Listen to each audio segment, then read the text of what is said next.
Hey everyone, welcome back. Today, we're stepping into the world of classic British comedy and talking about one of the most iconic films from the Carry On series, Carry On Up the Khyber. If you love cheeky humour, slapstick gags, and outrageous characters, this is the movie for you.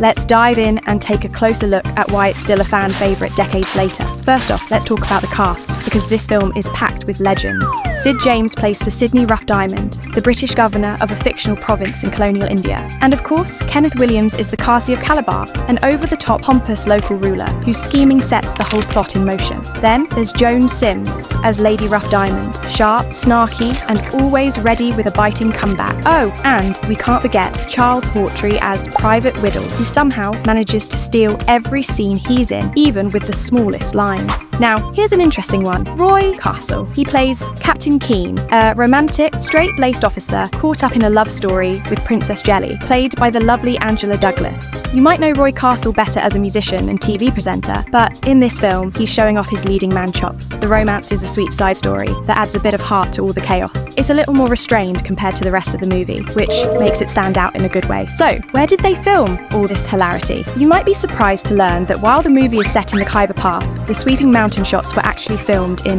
Snowdonia, Wales. Yep, that's right, Welsh hills pretending to be the rugged terrain of the Himalayas. The interiors and other scenes were shot at Pinewood Studios, which was home base for so many Carry On productions. Fun fact, the Welsh weather made filming those outdoor scenes, let's just say, challenging, but you'd never know from watching it. Now, what's the story about? Without giving too much away, it's a satire of British imperialism and a parody of colonial adventure films. The plot centres on the legendary 3rd Foot and Mouth Regiment, nicknamed the Devils in Skirts, and their questionable choice of undergarment. A scandal around this secret threatens their fearsome reputation, and that gives the Kasi the perfect excuse to try and overthrow British rule. Cue a series of absurd misunderstandings, scheming, and the famous banquet scene, which is so over the top, it's unforgettable. Let's just say things get very messy, very fast. Believe it or not, this film was made on a pretty tight budget, about £250,000, which wasn't much even in 1968, but that didn't stop it from being a box office smash, earning over £1 million.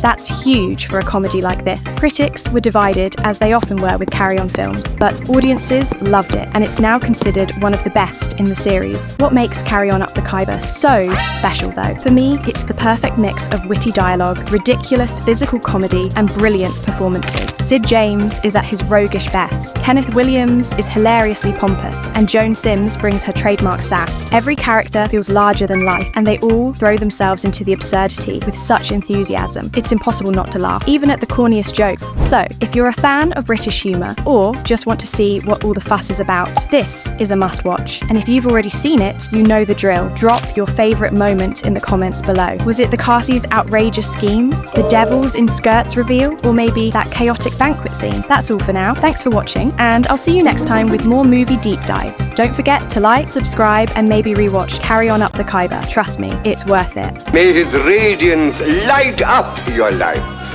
And up yours.